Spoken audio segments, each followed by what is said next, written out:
সুপ্রভাত বন্ধুরা, আশা করি সকলেই ভালো আছেন। আবার চলে এসেছি নিত্যদিনের ভিডিও নিয়ে। দেখুন আজকের আমি কি রান্না করছি। বেগুন ভাজা হয়ে গেছে, স্পেশাল রান্না হচ্ছে গিয়ে এঁচোড়ের তরকারি। এঁচোড় রান্না করতে গেলে তো শুধু এঁচোড়ই ভালো লাগে না, চিংড়ি মাছ দিয়ে করলে খুবই ভালো লাগে। তাই এঁচোড়টা আগে কেটে নিয়েছি, আর চিংড়ি মাছটা একটু কিনলাম। চিংড়ি মাছটা ভালো করে বেছে নিচ্ছি, বেছে ধুয়ে নেব।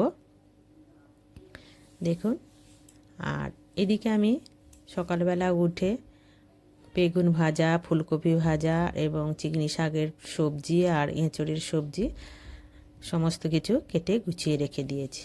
এগুলো আগে না গুছিয়ে রাখলে তাড়াহুড়ো করে রান্না করতে পারি না, যেহেতু ছেলে 8:30টার মধ্যে খেয়ে বেরিয়ে যায় 9:30টায়। ওই জন্য আমি সকাল সকালে উঠে পড়েছি।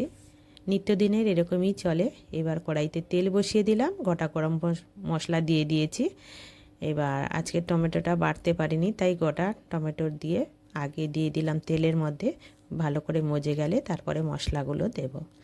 এবার টমেটোটা হালকা যেই মজে আসবে, এবার গোটা পেঁয়াজ দিলাম। পেঁয়াজটা কম দিয়েছি কারণ বাটা পেঁয়াজটা দেব। বড় বড় দুটো পেঁয়াজ আমি নিয়েছি বেটে, আর আদা রসুন এর মধ্যে দিয়ে দেব। পেঁয়াজটা একটু মজে আসলে তারপরে দেব আদা। আদাটা মশলার মধ্যে ভালো করে মিশে গেলে তারপরেই দেব রসুন, দিয়ে ভালো করে কষাতে থাকবো। এর মধ্যে স্বাদ মতো লবণ দিয়ে দিয়েছি। যতক্ষণ না তেল ছাড়ছে ততক্ষণ পর্যন্ত আমি এটা কষাতে থাকবো। আমি এঁচোড়টা কিন্তু সিদ্ধ করব না, আলুটাকে আগে ভেজে রেখে দিয়েছি। আর এঁচোড়টা এই মশলার মধ্যে কষিয়ে নেব, ভালো করে ঢাকা চাপা দিয়ে কষাতে থাকবো, তার মধ্যেই সিদ্ধ হয়ে যায়।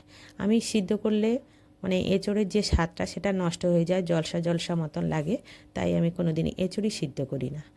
এইবার মশলার মধ্যে কিছু গুঁড়ো মশলা দিই, নিত্যদিন যেই মশলাগুলো দিই, যেমন ধনে গুঁড়ো, জিরে গুঁড়ো, হলুদ গুঁড়ো, লঙ্কা গুঁড়ো, আর দিয়েছি একটু কাশ্মীরি লঙ্কা। আর এর মধ্যে একটু, এখন তো সিজনে যে ধনে পাতা পাওয়া যায়, তাই ধনে পাতা দিয়ে দিলাম, আর একটু কসুরি মেথি দিয়ে দিলাম মশলার মধ্যে। দিয়ে এবার দেখুন কষানো হয়ে গেছে, উপর থেকে জল দিয়ে দিলাম। এটা 5-7 মিনিট ফুললে আমার তরকারিটা রেডি হয়ে যাবে। যেহেতু আমি কষিয়ে কষিয়ে নিয়েছি, আলুও সিদ্ধ হয়ে গেছে, এঁচোড়েও সিদ্ধ হয়ে গেছে। এবার জল দিয়ে দিলাম। আবার এইদিকে কড়াইতে আমি চিকনি শাক বসিয়েছি। দেখুন আমি কিভাবে চিংড়ি শাকটা বসাই।